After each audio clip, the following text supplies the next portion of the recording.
Hi everyone. ඔයාලා හොඳින් ඉන්නවද කියලා මම හිතනවා. වෙනදා වගේම ඔයාලව මම ආදරයෙන් එකතු කරගන්නවා our new memories මගේ YouTube channel එකට. ඔයා මගේ channel එකට අලුත් නම් මාව subscribe කරලා channel එකත් එක්ක එකතු වෙන්න කියලා ආදරයෙන් මතක් කරනවා. ඉතින් හරිම සතුටින් පරණ දේවල් අමතක කරලා මේ අලුත්ෙන් පටන් ගන්න නොවැම්බරයට යන්නයි මන් දැන් මේ ලෑස්ති වෙන්නේ. ඔයත් එන්නකෝ බලන්න. මගේ ටේබල් එකට බල්බ් එකක් සෙට් කරලා එතන ටිකක් එළිය කරගත්තා. මම මේ වීඩියෝ එක රෙකෝඩ් කරන්නේ නොවැම්බර් 1 වෙනිදා. මෙන්න මේ පිච්ච මල් සුවඳෙන ඉටි පහන පත්තු කරලා මම මගේ හිත තවත් සැහැල්ලු කරගත්තා. මම මගේ ටේබල් එක ළඟ ඉන්න ගොඩක් ආසයි. මං ඔක්තෝබර් ජර්නල් එකත් මගේ 2024 ඉඳන් හදන මේ පොතේම තමයි හදාගත්තේ. ඉතින් මේ අවුරුද්ද ඉවර වෙන්නත් තව මාස 2-3ක් වගේ තියෙන නිසා මං හිතුවා දිගටම මේ පොතේම ඒ ටිකත් හදාගන්න.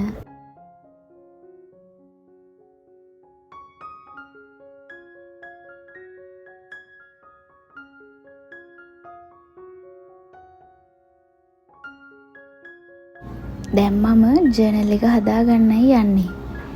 ඉතින් මගේ ජීවිතේ නම් මම පුරුදු වෙලා ඉන්නේ මෙන්න මේ වගේ පොඩි පොඩි දේවල් වලින් සතුටු වෙන්න. මේ වගේ දෙයකින් අපේ හිතට ලොකු සහනයක් ලැබෙනවා. චිත්‍ර අඳින්නත් මම හරිම ආසයි.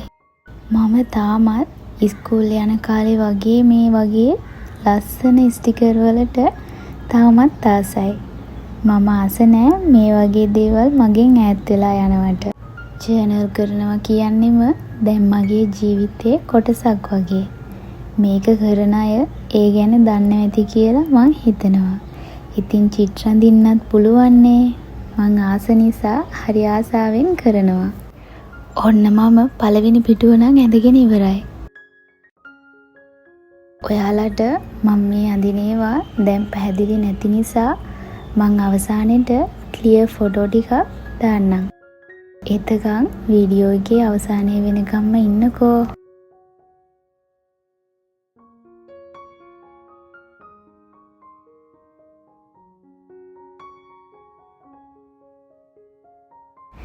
දැන් නම් හදන්නේ මගේ මූඩ් ට්‍රැකර් එක. මේ වීඩියෝ එක බලන ඔයාටත් ජර්නල් එකක් නැත්තම් මේ පටන් ගන්න අලුත් අවුරුද්දේ ඉඳන් ජර්නල් එකක් කරන්න. YouTube එකේ ඕන තරම් තියෙනවා ඒ විදිහේ වීඩියෝ හොයාගන්න. මෙහෙම ජර්නල් එකක් කරන කෙනෙක් විතරයි ඒකේ සතුට දන්නේ. ඉතින් මම කැමති හැම ගෑනු ළමයෙක්ම මේ විදිහට ජර්නල් එකක් කරන්න පුරුදු වෙනවා. මම හැම මාසෙකම වගේ ටිකක් දිග පොසිටිව් නෝට් එකක් ලියා ගන්නවා. මං හැමදාම ජර්නල් එක ලියන්න කලින් ඒ පොසිටිව් නෝට් එක කියවනවා. ඉතින් ඒක අඳින්න ඕන පිටුව තමයි මම දැන් මේ හදාගන්නේ.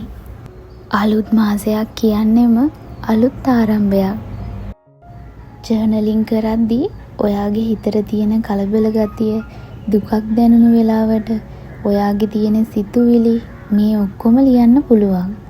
ඊට පස්සේ ඔයාගේ හිතට දැනලා තියෙන ඒ අමාරු ගතිය නැති කරලා දාන්න මෙන්න මේ ජර්නල් වලට පුළුවන්. මම මේ ඇඳගන්නේ නම් මගේ ෆෝටෝ ට්‍රැකර් එක. ගිය මාසේ වගේම මට මේ මාසෙත් හරියට මේක කරගන්න ඕනේ. මේ වැඩ ටිකට නම් මට දැන් විනාඩි 40ක් විතර ඉවරයි. ඉතින් හස්බන්ඩ් මට තේ එකක් හදලා ගෙනල්ලා දුන්නා. හැබැයි කොච්චර මහන්සි දැනුණත් හිත හරිම සැහැල්ලුයි.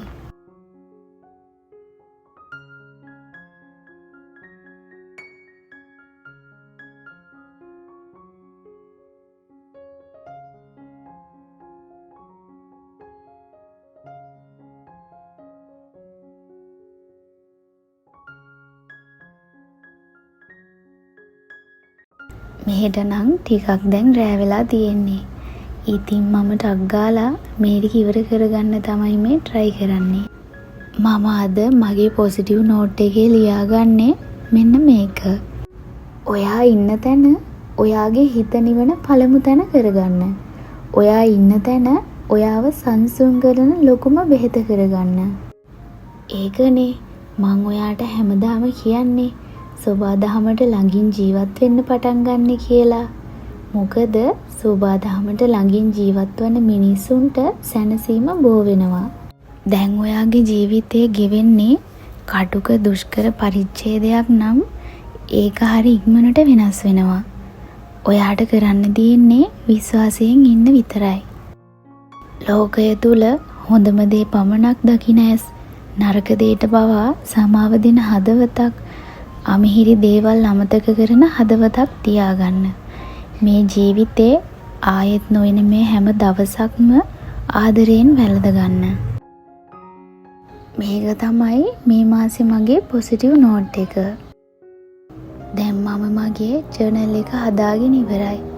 මේකේ ක්ලියර් ෆොටෝස් ටිකක් මම ඔයාලට දාන්නම්. මෙන්න මේ තියෙන්නේ මගේ ගිය ඔක්තෝබර් මාසේ ජර්නල් එක. ඉතින් මට ඒකෙන් නම් හොඳ රිසල්ට් එකක් ගන්න පුළුවන් වුණා. ගිය මාසේ මගේ ලොකුම අභියෝගය වෙලා තිබ්බේ මගේ කිලෝ 2ක් අඩු කරගන්න එක. ඒත් මට කිලෝ 2ක් නම් අඩු කරගන්න බැරි වුණා. එකක් තමයි අඩු වෙලා තියෙන්නේ.